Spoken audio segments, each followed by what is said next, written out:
This is the eastern box turtle. Isn't she a beauty? She has the most beautiful brown eyes. It's a girl. Now, if the eyes are bright red, like this young man right there, see those bright red eyes? That's a male. It's Meet Your Backyard Neighbor Day out at Mousetail Landing State Park. The eastern box turtle gets her name because she can close up like a little box inside of her shell. Now, females have a high dome-shaped shell to them. Was this a male or a female? A male. Male. If he has a low dome-shaped shell, it's a male. Where curious kids connect with common critters, in this case, our state reptile, on a more personal level.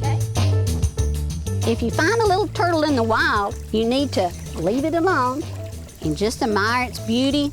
If you bring him home with you, he's going to try his best to get back home because he has what's called a homing instinct, and you're going to put him in great danger.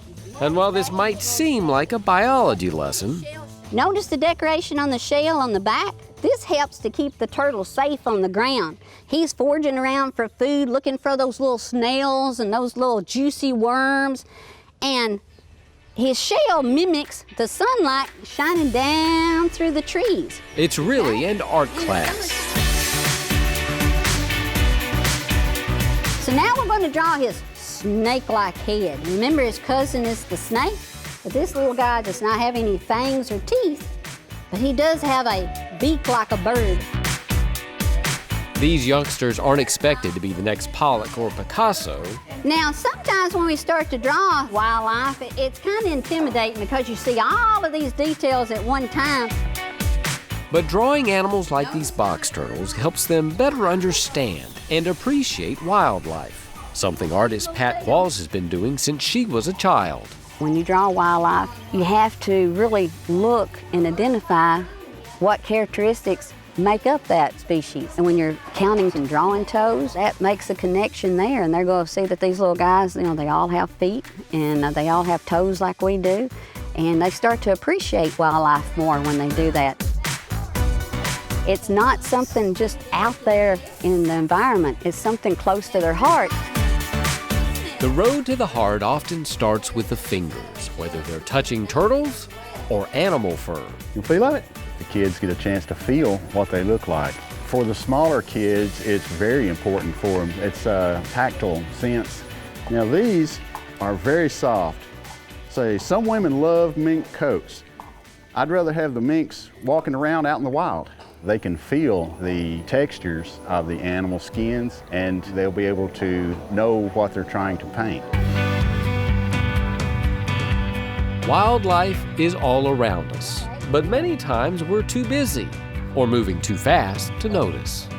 Look at your world around you. Look what you're missing when you're just going from the house to the car to the school and back to the car and back to the house again. This whole world around you that you just walk past each day.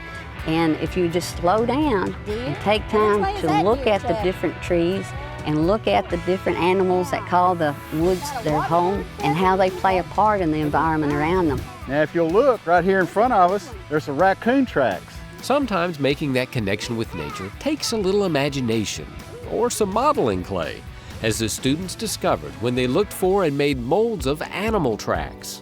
Tracks tell a story. If you find a track and you can't tell whether it's a bobcat or a coyote, then one clue would be the toenails, because all dog families, like coyotes and fox, can't retract their claws. But the cat family, bobcats, house cats, and mountain lions, they retract their claws. So if you just see pads, then you know it's a cat family, but if you see pads and claws, you know that it's a canine family. While drawing turtles and making molds of animal tracks is fun and educational, the best way to really help kids connect with nature is to let them interact with it. And on a hot summer day, there's no better place than a nice, cool creek. So if you get the kids out there and you can get their feet wet and get their hands dirty and let them see the wildlife up close, look at whether they have scales or feathers or they carry a shell with them like we did today, then they're going to remember that animal and take care of that animal in the future because they've made a connection with it.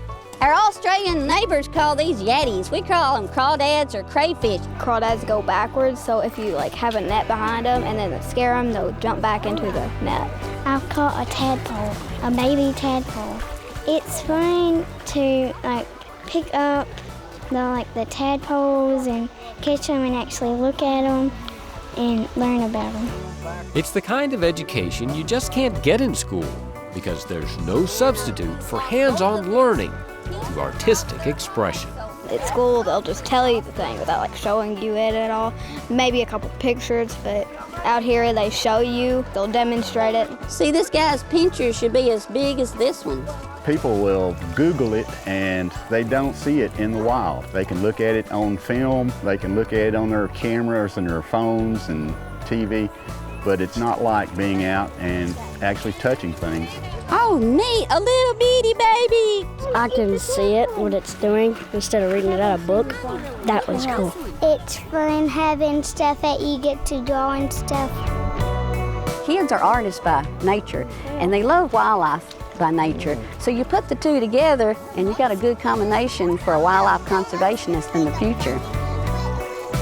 For many of these kids, that future is now, thanks to a newfound appreciation for turtles. They're kind of getting endangered, especially sea turtles, and we don't want them to get extinct because they're one of the oldest animals in the animal kingdom. And if we get them extinct, we won't have as many old animals at all.